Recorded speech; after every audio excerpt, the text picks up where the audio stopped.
What's up people, hope you're having an awesome day. I'm your host Ayman Hassan and welcome back to another video here at Most Amazing Top 10. I would kill to live on an island, honestly, have a beach wherever you go, don't have to talk to or see anyone you don't like, you're just free to literally do you and live your life. You know, other than the fact I don't know how much food or electricity would be on this island, so I mean it could go very wrong for me, but I mean, and it's also very hard to escape an island, especially if there's like a cannibalistic tribe living there or an axe murderer. I mean, there's just pros and cons, I guess. But enjoyable islands aside, here are the top 10 scary islands nobody wants to live on. Starting us off at number 10 is Isla de las Muñecas, I hope I said that right, or also known as the Island of the Dolls. Now this island is just south of Mexico City and has quite the story. Don Julian Santana Barrera was the caretaker of this island, and one day he found a little girl drowned by the water. He had no idea how she had died and he was unable to save her, and a few hours later he saw a doll floating near the canal which he assumed was most likely that girl's. Out of respect for the girl, he took the doll and hung it on one of the trees on the island,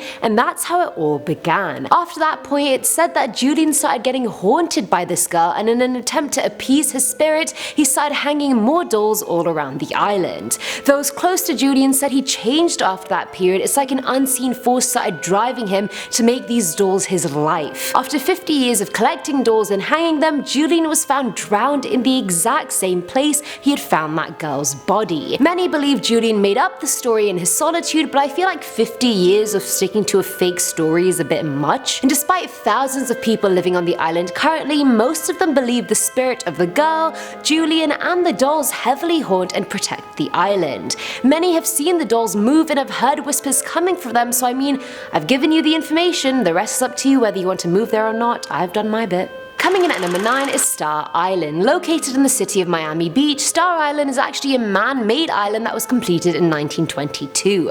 You can access the island quite easily by land or by barrier islands, and it's had a lot of famous residents over the years like Shaq, Emilio and Gloria Estefan, P. Diddy, etc. But despite the celeb appeal, it's actually been the site of a lot of horror. The Oceanic Hotel was built on the island in 1873 but burned down 2 years later. When the owners rebuilt it, there were many reports of the 4th floor of the new hotel being haunted, with guests saying they could hear furniture being dragged around in empty rooms and doors opening and closing when no one was there. They would also hear scratches at their window and voices along with those scratches. People speculated it was the guests that had died in the previous hotel that were haunting the new one. Now for horror number 2. 20 years prior, Reverend George Beebe moved there to preach on the island. The fresh sea air also made it a very popular area for tuberculosis patients to come visit, and the Reverend held a lot of sermons for them, not knowing 5 years later all 3 of his daughters would get the illness and die. The girls were buried in the cemetery he made, and he left the island soon after that, and I really can't blame the man.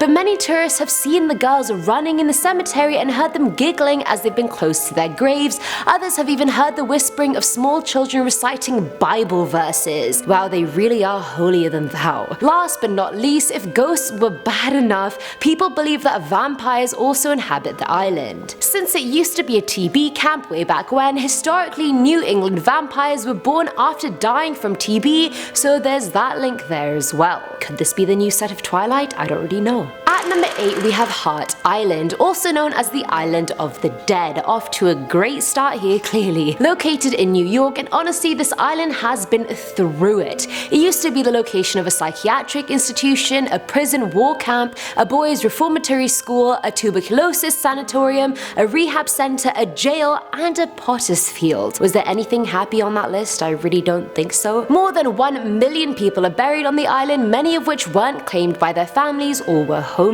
Access to the island is restricted unless you're a family member of someone buried there, and even then you need to request access beforehand. From the name you can probably guess that many people believe the island is haunted, and with that many people buried there, it'd be impossible if it wasn't. No one has the option to live there, but I don't think anyone would even if they did. Filling our number 7 slot is Alcatraz Island, and Lord knows this one had to be on the list. If there's one island that has a notoriously bad reputation that everyone knows, it's Alcatraz. Located in San Francisco Bay, the island is home to the oldest operating lighthouse on the west coast and a very well-known abandoned prison. Now, before the prison, the island was inhabited by Native Americans for thousands of years, and even they kept tribal members there who broke the rules. By 1934, it was turned into a maximum security prison, and during the 29 years the prison was in use, the penitentiary claimed no prisoner ever escaped successfully. 36 tried, 23 were caught, 2 drowned, 6 were shot while trying to escape, and 5 were never found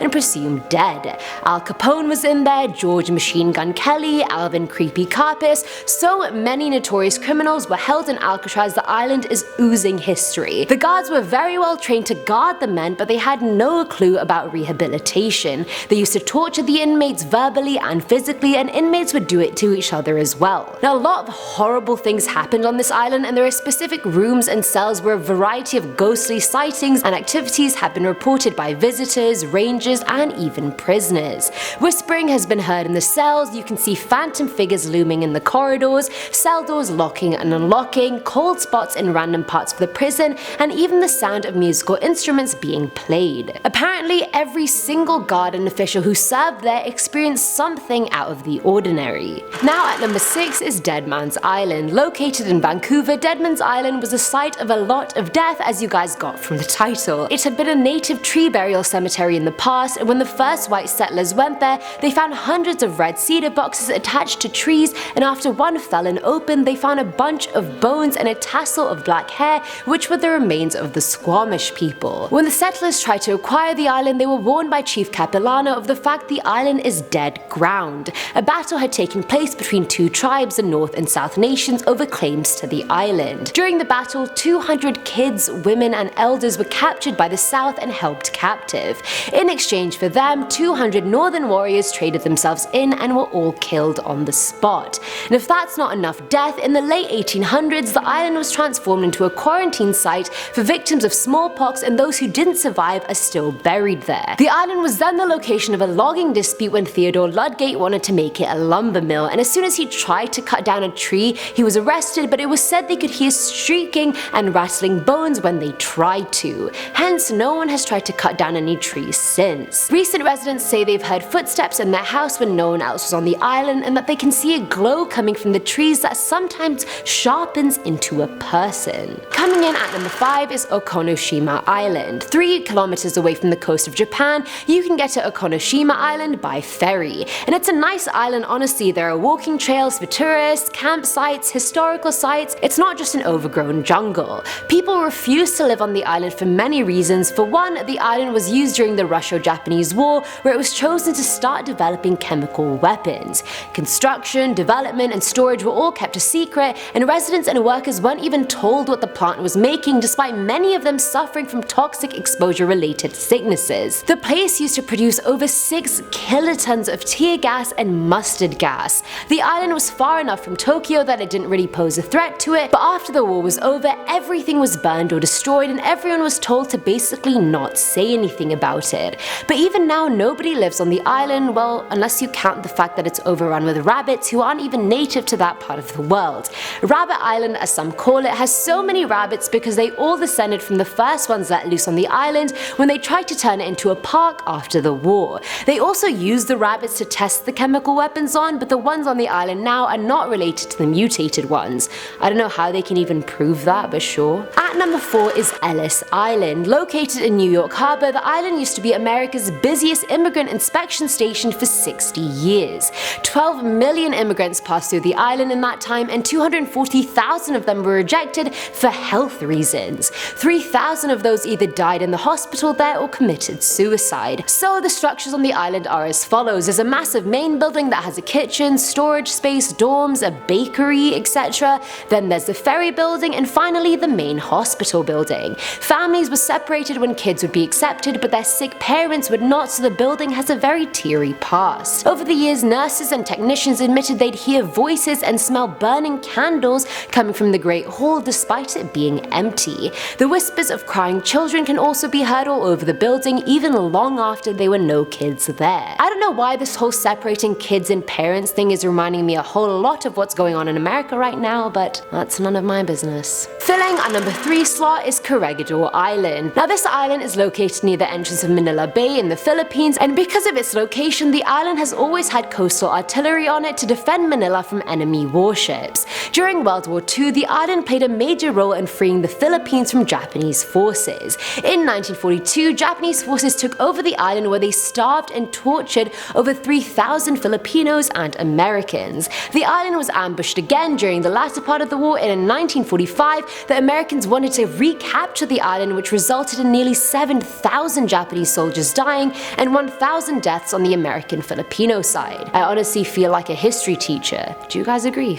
When this happened, it's said that 3,000 Japanese soldiers chose suicide over being captured, so they sealed themselves in tunnels and caves and died in there. It was one of the biggest mass suicides that had ever taken place. And people say there's more blood that's flown on this island than water, and that's saying something. If that doesn't deter you from wanting to live here, honestly, nothing will. Now number 2 is Norfolk Island. Located between New Zealand and Australia, the island was first home to East Polynesians, but they were long gone when the British got to it in 1788. After that point, the island was a convict penal settlement. Since it was so remote, the British used it to house their most violent criminals, and many used to describe it as hell on earth. Why? Because since the early 1800s, the amount of rape, torture, and murder that's taken place on the island is endless because of the thousands and thousands of criminals that lived there. Forget the criminals, even the guards were vicious. The island is actually the 4th most haunted island in the world, and with everything that's happened there, are any of you really surprised? So if you want to move somewhere that's been dubbed hell on earth, be my guest, but I will not be joining you there. And finally, at number 1 is Poveglia Island. Located between Venice and Lido, the island's first record of existence was actually in 421 and was populated till 1379. By 1776, the island was used as a quarantine area for people suffering from the plague and other diseases, and this lasted more than a century. The area was then transformed into a mental hospital in 1922, where a doctor used to experiment on his patients with crude lobotomies. And if you've ever seen a lobotomy in a video or a movie, you know how screwed up they are. It's like the person just becomes a shell afterwards. Either way, after experimenting on his patients for years, he committed suicide by jumping from the hospital tower. Apparently, he'd gone mad from being haunted by so many ghosts, and I can definitely see why a bunch of patients would be angry with him after death and haunt him. The reasons are there. And I hate the thought of all derelict mental hospitals on a good day, but today particularly, I'm scared. The island is completely off limits to visitors and tourists, and I imagine the ghosts of all those dead people are very much still around. And that's it for today's video, guys. Honestly, I was all for islands at the beginning of this video, and now I'm just super put off and I don't even want a vacation on one. Let me know if any of you had heard any of these stories before the video and which one freaked you out the most. As always, I'm your host Ayman Hassan, and I'll see you next time. Bye!